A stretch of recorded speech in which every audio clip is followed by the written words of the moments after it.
Israel বলে পৃথিবীতে কোনো দেশ ছিল না। ফিলিস্তিনের কাছে, আরব দুনিয়ার কাছে তারা ভিখারির মতো এসেছিল। তখন তারা ওই ফিলিস্তিন গাজায় ভিক্ষা করে খেত। এই ইহুদিরা সবারই বাড়িতে বাড়িতে ভিক্ষা করে গিয়ে তাদের সংসার চালাতো। আজকে তারা গোটা পৃথিবীর মাথার উপরে চেপে বসেছে। পৃথিবীর 57টা মুসলিম রাষ্ট্র, যাদের কাছে সামরিক বাহিনী আছে, যাদের কাছে অস্ত্র আছে, তারা চুপচাপ তাকিয়ে দেখছে। আর ফিলিস্তিন গাজার নিরীহ মানুষ মারা যাচ্ছে। 42,000 নিরীহ শিশু মারা গেছে। একজন মা তিনি মিডিয়ার সামনে বলছেন, আমি দুঃখের সঙ্গে বলছি, আজকে যদি মানুষের মাংস খাওয়া জায়েজ হতো, আমি আমার শরীরের মাংসগুলো কেটে রান্না করে আমার বাচ্চাদিকে খাওয়াতাম। হযরতে নূহ নবী তার পরিবারের কাছে, তার বংশদের কাছে তিনি বিনীত অনুরোধ চালালেন, হে আমার কওম, তোমরা আমার আল্লাহকে বিশ্বাস করো, তোমরা আমার রবকে মেনে নাও, আমাকে নবী হিসাবে মানো। তার ছেলে কিনান এবং তার পরিবার, তার বংশধররা বললে, তোমার আল্লাহকে যদি আমরা বিশ্বাস না করি, তোমার আল্লাহ কি করবে? বলে, আমার আল্লাহ তোমাদেরকে মুষলধারার বৃষ্টি দিয়ে ধ্বংস করে দিবেন, বন্যায় ডুবিয়ে দিবে। তার ছেলে কিনান চ্যালেঞ্জ ছুড়ল আল্লাহকে, হে আমার আব্বা, তুমি তোমার আল্লাহকে বলে দাও, তোমার আল্লাহ যদি বৃষ্টি দেয়, বন্যা দেয়, এমন উঁচু জায়গায় চেপে যাব যেখানে তোমার আল্লাহর পানি পৌঁছাবে না। জোরে বলুন নাউজুবিল্লাহ। কোরআনে আছে, আল্লাহ বললেন, হে আমার নূহ, তোমার উপরে যারা বিশ্বাস স্থাপন করেছে তাদেরকে নিয়ে তুমি এরপর সরে যাও, নৌকায় চেপে যাও, সমস্ত জোড়া জোড়া জীব জন্তু পশু পক্ষী নিয়ে নাও। নিয়েছেন তার নৌকার উপরে। আমার ভাই, আমার বন্ধুগণ, মুষলধারার বৃষ্টি শুরু হলো। মুফাসসিরিনরা লিখছেন, আজকে তারিখ পর্যন্ত পৃথিবীতে দুনিয়া শুরু থেকে আজকে যত তারিখ হচ্ছে, এই স্টেজে বসে আছে এখন যত তারিখ, এত তারিখ পর্যন্ত পৃথিবীতে অত বড় প্রলয় ঘটেনি। আল্লাহ তাআলা সমুদ্রের পানিকে 1250 ফুট উপরে তুলে দিয়েছিলেন। গোটা পৃথিবী ডুবে গেছে। নৌকার ওপরে নূহ নবী, সমস্ত পশু পক্ষী নূহ নবীর সঙ্গে এবং যারা বিশ্বাস স্থাপন করেছে তারাও আছেন। আর আল্লাহ তোলপাড় করছেন, নিজের চোখে সামনে দেখতে পাচ্ছেন তার কওম হাবুডুবু খেয়ে মারা যাচ্ছে, তার ছেলে কেনান মারা যাচ্ছে। নূহ নবী থাকতে না পেরে আল্লাহর কাছে হাত তুলে বসলেন আর বললেন, লা আসিমাল ইয়াউমা মিন আমরিল্লাহ, ওগো আল্লাহ, এটা আমার ওরসজাত পুত্র, তুমি একে রক্ষা করো। আল্লাহ ধমক দিলেন, লামিনাল খাসিরিন, হাত নামাও, যা আমাকে মানেনি, আমার নবীকে মানেনি, আমার দ্বীনকে মানেনি, তুমি যদি আর একবার দোয়া করো তোমাকেও ক্ষতিগ্রস্তদের মধ্যে ফেলে দেওয়া হবে। নূহ নবী বললেন, বিসমিল্লাহি মাজরেহা ওয়া মুরসাহা ইন্না রাব্বি লাগাফুরুর রহিম। জোরে বলুন সুবহানাল্লাহ। যখন দোয়া চাইলেন, আল্লাহ পানিকে হুকুম দিলেন, পানি তুমি স্থির হয়ে যাও, আর আমার নূহের নৌকার হেফাজতের দায়িত্ব পানি তোমাকে দেওয়া হলো। জোরে বলুন সুবহানাল্লাহ। আমার বন্ধুগণ, লূত নবী কিয়ামতের দিনে তার স্ত্রীর জন্য কোনো কথাই বলতে পাবেন না, এটা কোরআন কনফার্ম জাহান্নামী ঘোষণা করে দিয়েছেন। আল্লাহর কাছে আর অনুরোধ রাখতে পারবেন। আপনি যদি এই সমকামিতে লিপ্ত হন, আপনি ওই দলে চলে যাবেন। বর্তমানে কোনো চাষিবাসী ছেলে, অশিক্ষিতরা সমকামী নয়, বেশিরভাগ যতগুলো সমকামিতে লিপ্ত হচ্ছে এরা শিক্ষিত সমাজ। তারাই কেন? এরা বলছে এটাই তো আল্লাহর কুদরত। আমি বলছি পৃথিবীর নেতাদের উচিত একটা আইল্যান্ডকে খালি করো, পুরো আইল্যান্ডে পৃথিবীর যতগুলো সমকামী আছে ভরে দাও। 10 বছর পরে এদের অস্তিত্ব থাকবে না। কেন? একটা মেয়ে আর মেয়েকে বিয়ে করলে তাদের বাচ্চা হবে? কথা বলে না? ছেলে ছেলেকে বিয়ে করলে বাচ্চা হবার রাস্তা নাই, মেয়ে মেয়েকে বিয়ে করলে বাচ্চা হবার রাস্তা নাই। এর জন্য আল্লাহ দুনিয়ার নিজামত করেছেন স্বামী এবং স্ত্রী। হাল আতা আলাল ইনসানি হিনুম মিনাদ দাহরি লাম ইয়াকুন শাইয়্যাম মাযকুরা। একজন নারী আর পুরুষ থেকে আল্লাহ তাআলা এক ফোঁটা নিসাজ পানি তোমরা স্ত্রী জরায়ুতে নিক্ষেপ করো, বাকি বাচ্চা তৈরি করার সমস্ত কাজ আমার আল্লাহর। জোরে বলুন সুবহানাল্লাহ। আমার মুসলমান ভাই, আগে চলুন। পৃথিবীর যিনি শ্রেষ্ঠ বর্তমানে মুফতি তেনার নাম হচ্ছে মুফতি তাকি উসমানী, পাকিস্তান, পৃথিবীর শ্রেষ্ঠ। অনেক আলেমরা জানেন তফসিরে মারিফুল কোরআন বলে একটা তফসিরের কিতাব আছে। এই কিতাবটা যিনি লিখেছেন তিনি হচ্ছেন মুফতি শফি সাহেব রহমতুল্লাহ আলাই। ইনি হচ্ছেন তারই সন্তান। ইনি গত 6 মাস আগে একটা কনফারেন্সে বক্তব্য দিতে গিয়ে বলেছিলেন, कियामत से पहले पूरे दुनिया में, पूरे आलम में हराम औलादों से भर जाएंगे। পুরো দুনিয়ায় কিয়ামতের পূর্বে সমাজে হারাম আওলাদে ভরে যাবে। আপনারা অবাক হবেন শুনে, আরে হুজুর কি কথা বলছে। আপনাকে শুনেলেন হারাম আওলাদগুলো কিভাবে প্রমোট হবে। এখন বর্তমানে ভারতে যে সব থেকে ডেঞ্জার পাপটা ছুটছে, সেই পাপটা হচ্ছে লোকের বউকে নিয়ে পালিয়ে গিয়ে ঘর করা। ঠিক বললাম না ভুল বললাম? লোকের বউকে নিয়ে পালিয়ে গিয়ে ঘর করা।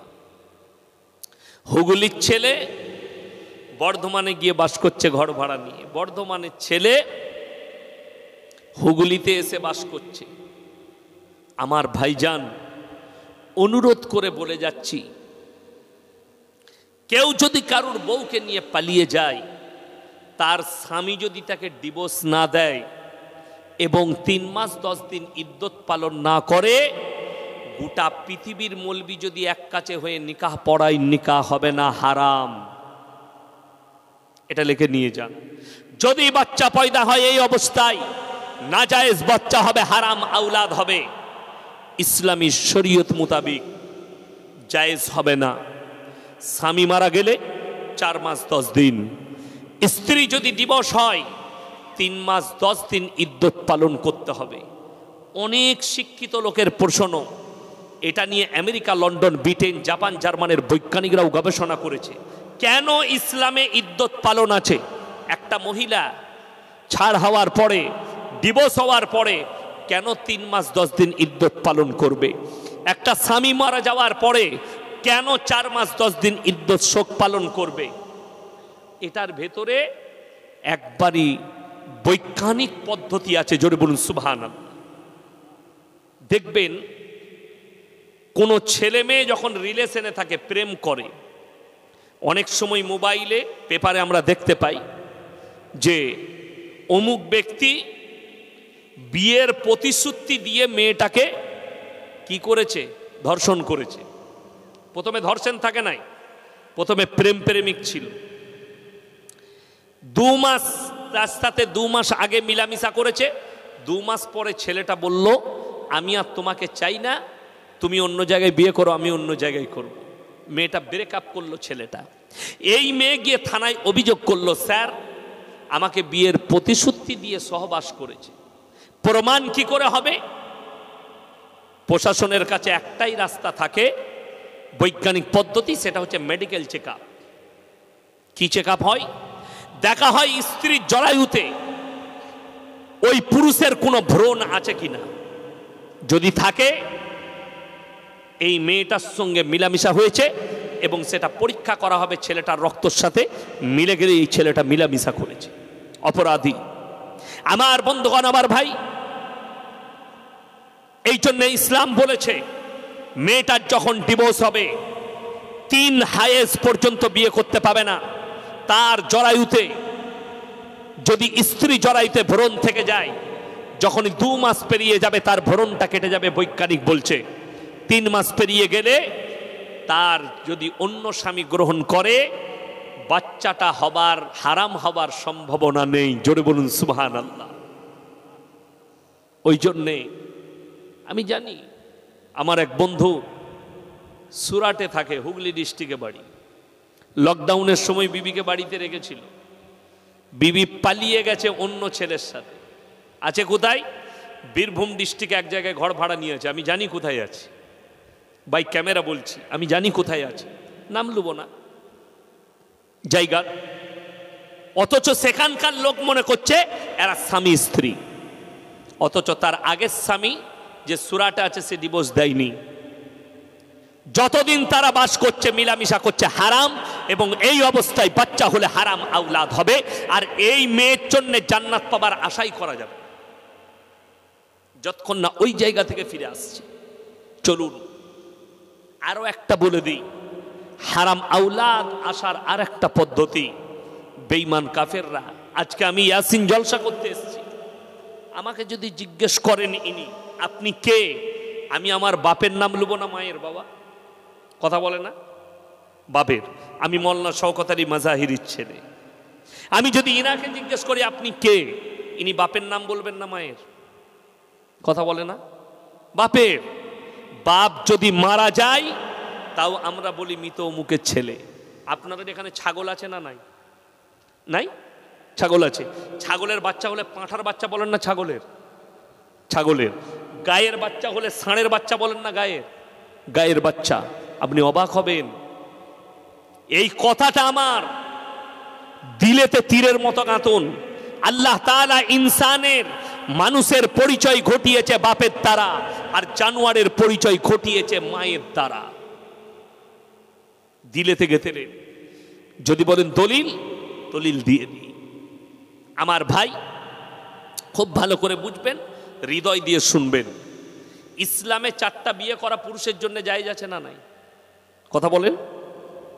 যুগের ইমাম আবু হানিফা রাহিমাহুল্লাহর কাছে একদল মহিলা এসে দাঁড়ালেন পর্দায়। কি ব্যাপার?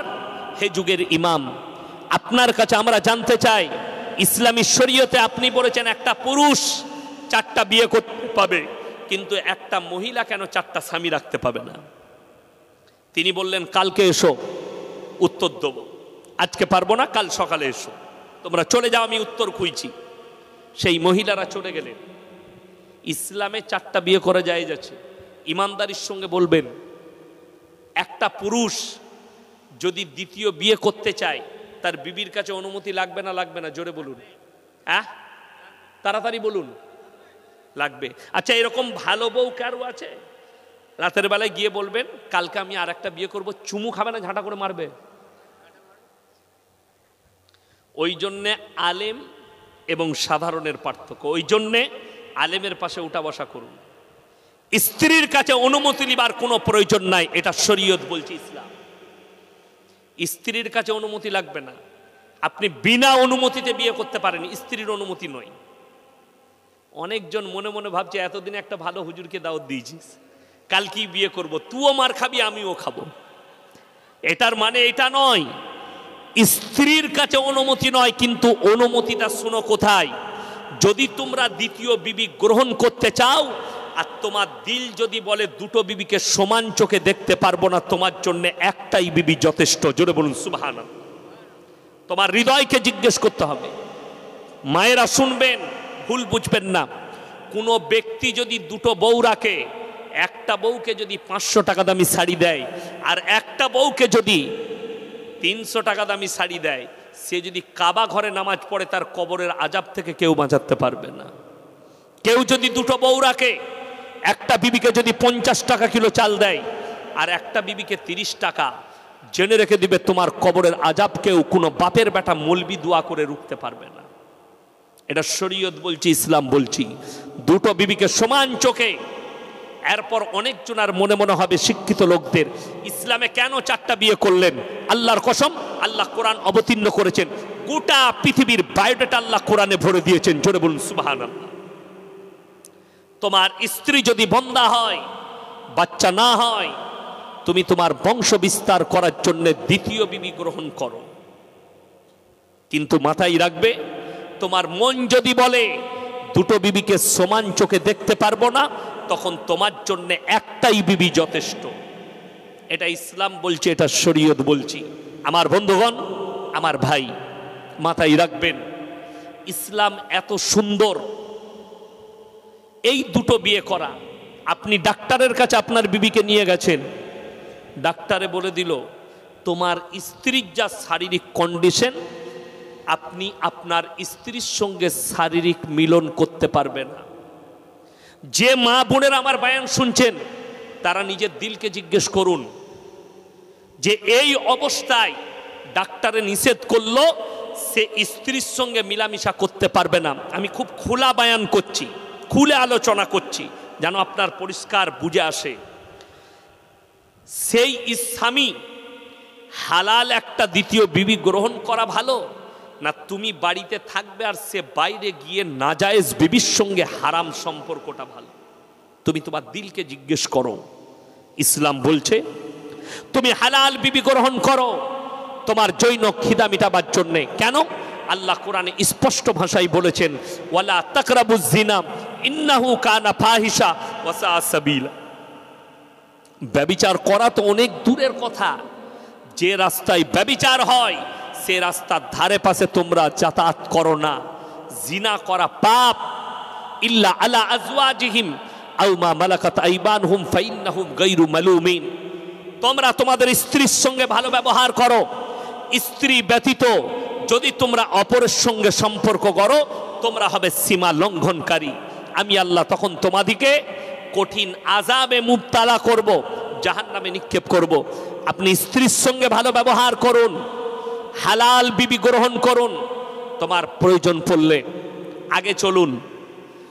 সকালবেলায় আসবে ইমাম আবু হানিফা রাহিমাহুল্লাহ বাড়িতে খানা খেতে বসেছেন, উনার মেয়ে উনাকে খানা খাওয়াচ্ছেন। উনার মেয়ে জিজ্ঞেস করলে, আব্বা আপনি এত পেরেশান কেন? বললে, মা মহিলারা একটা প্রশ্ন করেছে, আমি তো উত্তর দিতে পারিনি, উত্তরটা খুঁজছি। কি? মেয়েরা বলেছে কেন আমরা 4টা স্বামী গ্রহণ করতে পারবো না, উত্তর দিতে হবে। ইমাম আবু হানিফা রাহিমাহুল্লাহর মেয়ে বললেন, আব্বু কাল সকালে ওই মহিলাগুলোকে আমার কাছে পাঠান, সকালে পাঠিয়ে দেন। পারবে? হ্যাঁ অবশ্যই। সকালে যখন মহিলারা এসছে উনি বললেন, তোমরা চলে যাও, আমার মেয়ের কাছে তোমাদের উত্তর রাখা আছে। যখন সেই মহিলারা বাড়িতে গেলেন, তোমরা বসে যাও। রেওয়ায়েতে আছে সেই যুগটা টেকনোলজির যুগ ছিল না, সায়েন্সের যুগ ছিল না। সেই মহিলা প্রত্যেকটা মহিলার হাতে একটা করে কাটোরা বাটি ধরিয়ে দিলেন আর বলল, তোমরা সবাই পর্দায় যাও, পর্দার আড়ালে গিয়ে নিজের নিজের স্তন থেকে দুধ বের করে নিয়ে এসো। প্রত্যেকটা মহিলা দুধ বের করে আনলেন, একটা বড় পাত্রের মধ্যে বললে, সব দুধগুলো ঢেলে দাও। সব দুধগুলো ঢালার পরে মিক্স হয়ে গেল। এরপরে সেই ইমামের মেয়ে বললেন, হে মহিলারা তোমরা এক কাজ করো, এরপর আবার বাটিগুলো ধরো আর নিজের নিজের দুধগুলো বেঁচে বার করে না। সমস্ত মহিলা বললে, তুমি একটা পাগল মেয়ে, এই দুধগুলো মিক্স হয়ে গেছে, এগুলো কেমন করে বার করব? বললে, পাগল আমি নয়, পাগল তোমরা হয়েছ। একটা ছাগল মাঠে গেলে তার সঙ্গে 5টা পাঠা মিলামিশা করতে পারে, কার বীর্য থেকে বাচ্চা হয়েছে এটা আল্লাহ ছাড়া কেউ জানে না। একটা গাই মাঠে গেলে তার সঙ্গে 5টা ষাঁড় মিলামিশা করতে পারে, কার বাচ্চা থেকে বাচ্চা হয়ে কার বীর্য থেকে বাচ্চা হয়েছে এটা আল্লাহ ছাড়া কেউ জানে না। আমার বন্ধুগণ, সেই মহিলা বললে, শোনো, তোমাদের মধ্যে আর জানোয়ারের মধ্যে কোনো ফারাক থাকবে না। তোমরা 4টা স্বামী গ্রহণ করলে তোমার পেটের বাচ্চাটা কার বীর্য থেকে হয়েছে এটা সমাজে দ্বন্দ্ব দাঁড়াবে, সংশয় দাঁড়াবে, আর তোমাদের মধ্যে আর জানোয়ারের মধ্যে কোনো ফারাক থাকবে না। ওই জন্য আল্লাহ ইনসানের পরিচয় ঘটিয়েছে বাপের দ্বারা, আর জানোয়ারের পরিচয় ঘটিয়েছে মায়ের দ্বারা। যাদের কাছে বড় মোবাইল আছে, অ্যান্ড্রয়েড মোবাইল আছে, গুগল বার করুন, সার্চ করুন, America, London, Japan, German, Africa, উত্তর কোরিয়া, দক্ষিণ কোরিয়া, চাইনা, ব্রাজিল, অস্ট্রেলিয়া, যতগুলো বেঈমান কাফের দেশ আছে এরা নিজেদের পার্লামেন্টে পাস করিয়েছে। এরপর থেকে কেউ যদি চায় নিজের মায়ের পরিচয়ও বাঁচতে পারে, তার নাম দিয়েছে রিলেশনশিপ, তার নাম দিয়েছে প্রেম। আজকে আমাদের স্কুল, কলেজ, ইউনিভার্সিটির ছাত্ররা, মুসলিমদের ছেলেরা, হাজার হাজার ছেলে নিজেদের ঈমান হারাচ্ছে, আর তারা বলছে আমি প্রেমে লিপ্ত হয়েছি, আমি অমুক মহিলার সঙ্গে রিলেশনে আছি। শুনে রেখে দিবে, তোমরা যে প্রেমটাকে জায়েজ বলতে চাইছো, ইসলামে ওটাকে জিনা বলা হয়েছে, হারাম। আমাদের মুসলমান নারী পুরুষের জানা দরকার, জিনা মানে শুধুমাত্র শারীরিক মিলন নয়, হাতের জিনা, কানের জিনা, চোখের জিনা, ঠোঁটের জিনা, মুখের জিনা, নফসের জিনা, পায়ের জিনা, শারীরিক জিনা। কোন পুরুষ পর নারীকে এই হাতের দ্বারা যদি স্পর্শ করে, জেনে রেখে দিবেন ইচ্ছাকৃতভাবে এটা হচ্ছে জিনা করার পাপ। কোন পুরুষ নিজের মুখের দ্বারা কোনো পর নারীকে যদি কিস করে, এটা জিনা করার মুখের জিনা। এই হাতের দ্বারা পাপ করেছেন। যারা মনে করছেন আমি গোপনে করি, আমি লুকিয়ে করি, আল্লাহর কসম কোরআনকে জিজ্ঞেস করো, কোরআন তোমাদেরকে বলে দিবে। সূরা ইয়াসিন, আল ইয়াউমা নাখতিমু আলা আফওয়াহিহিম ওয়া তুকাল্লিমুনা আইদিহিম ওয়া তাশহাদু আরজুলুহুম বিমা কানু ইয়াকসিবুন। হে আমার নবী বলো, কিয়ামতের দিনে আমি ওই পাপীদের জবানগুলো সিলাই করে দেব। তাদের হাত কথা বলবে, তাদের চোখ কথা বলবে, তাদের ঠোঁট কথা বলবে, অঙ্গ প্রত্যঙ্গকে কথা বলার যোগ্যতা দান করব। তাদের জবানগুলো সিলাই করে দেব। আরো যাদের মনে হচ্ছে আল্লাহ কিয়ামতের দিনে পৃথিবীর এতগুলো মানুষের হিসেব কেমন করে নেবেন, আমার আল্লাহ কোরআনে অপর জায়গায় বললেন, ইকরা কিতাবাক কাফা বিনাফসিকা আল-ইয়াওমা আলাইকা হাসিবা মান ইহতাদা ফাইন্নামা ইয়াহতাদি লিনাফসি ওয়া মান দাল্লা ফাইন্নামা ইয়াদিল্লু আলাইহা ওয়া লা তাজিরু ওয়াজিরাতুন বিজরা উখরা ওয়া মা কুন্না মুআযযিবিনা হাত্তা নাবআসা রাসূলা। হে আমার বিশ্বনবী, পৃথিবীর মানুষকে বলে দাও আমি তাদের হিসেব নেব। তারা নিজেদের মুখে তাদের হাতে আমলনামা ধরানো হবে, আর আল্লাহ বলবেন ইকরা কিতাবাক কাফা বিনাফসিকা আল-ইয়াওমা আলাইকা হাসিবা। তুমি নিজের হিসেবটা নিজের মুখে পড়ে শোনাও। আপনি নিজে শোনাবেন কোন জায়গায়, কত মিনিটে, কত সেকেন্ডে, সব পাই টু পাই লেখা থাকবে। কেন? আল্লাহ কোরআনে অপর জায়গায় বলেছেন কিরামান কাতিবিনা ইয়ালামুনা মা তাফা। আমি প্রত্যেকটা নারী পুরুষের কাছে দুজন করে ফেরেশতা নিযুক্ত করেছি।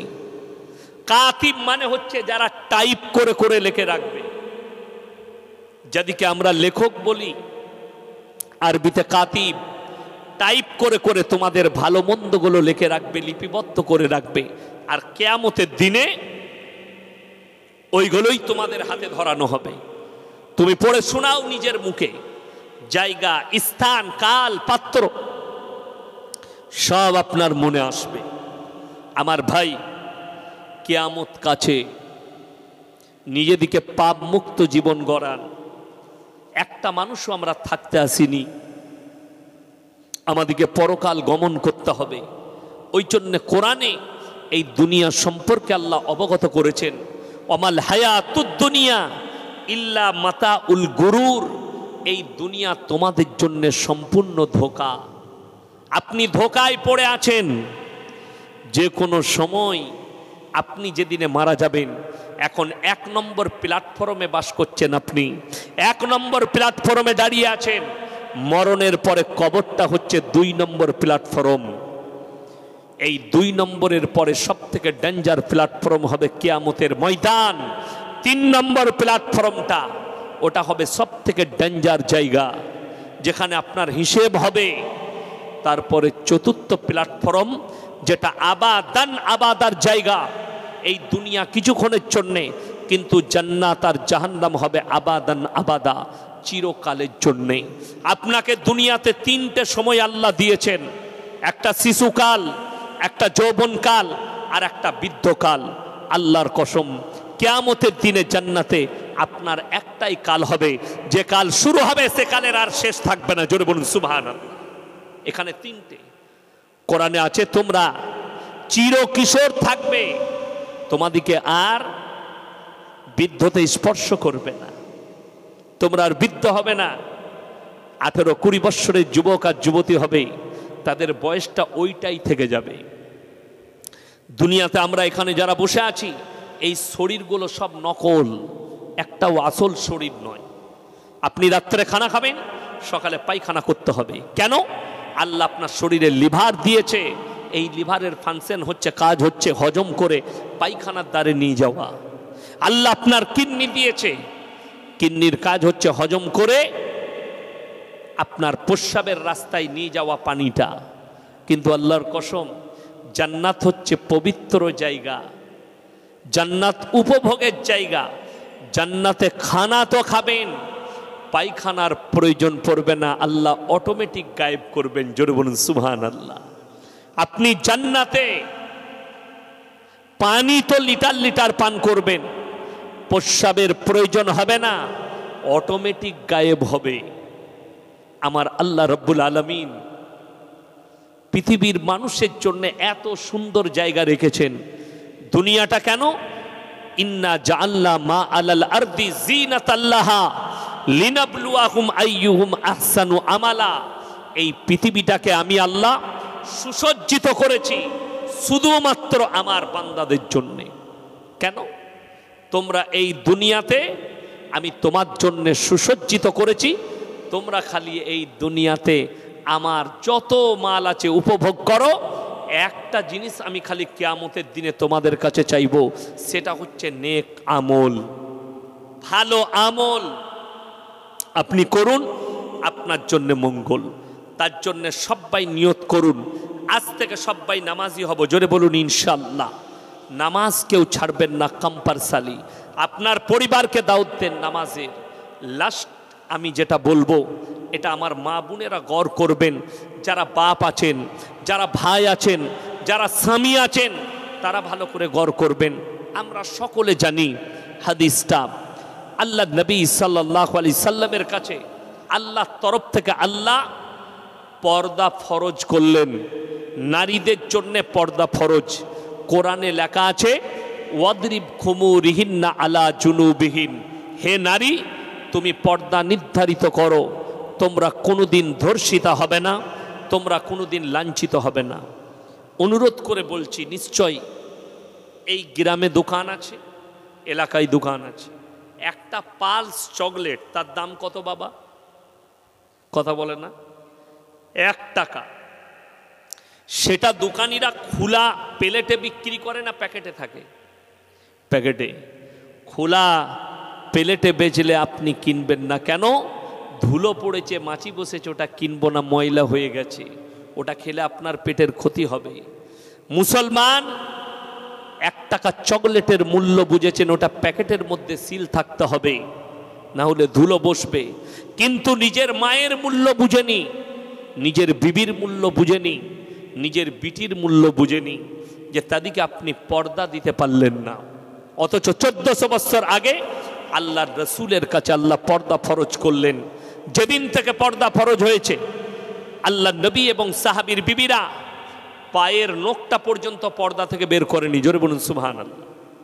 বুখারী শরীফের হাদিসে আছে, মহিলারা শুনবেন, মেয়েদের জন্যে টাকনুর নিচে কাপড় পরতে হবে। যে মহিলারা টাকনুর ওপরে কাপড় পরবে, ওই অঙ্গগুলো জাহান্নামের আগুনে জ্বালানো হবে। পুরুষদের জন্যে টাকনুর ওপরে কাপড় পরতে হবে। যে পুরুষরা টাকনুর নিচে কাপড় পরবে, তাদের এই অঙ্গগুলো জাহান্নামের আগুনে আল্লাহ জ্বালাবে। ওই জন্য অনুরোধ করে বলছি, প্রত্যেকটা ভাই মা দিকে বলবো পর্দা করুন। বাজারে যদি কেউ একটা কলা ছিলে বিক্রি করে, সেই কলা আপনি কিনবেন না। কেন? কলাটাই মাছি বসেছে, ধুলো বসেছে।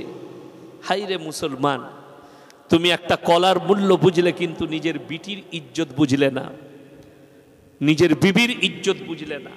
আল্লাহর হাবিব সাল্লাল্লাহু আলাইহি সাল্লাম রাস্তা দিয়ে পেরিয়ে যাচ্ছেন, আর একদল মহিলা, তাদের মধ্যে একটা মেয়ে, মাথায় কাপড় নেই, পেরিয়ে যাচ্ছেন। নবীজি সাল্লাল্লাহু আলাইহি সাল্লাম, সেটা হচ্ছে হাতেম তায়ের বিটি, একটা মুশরিকের বিটি।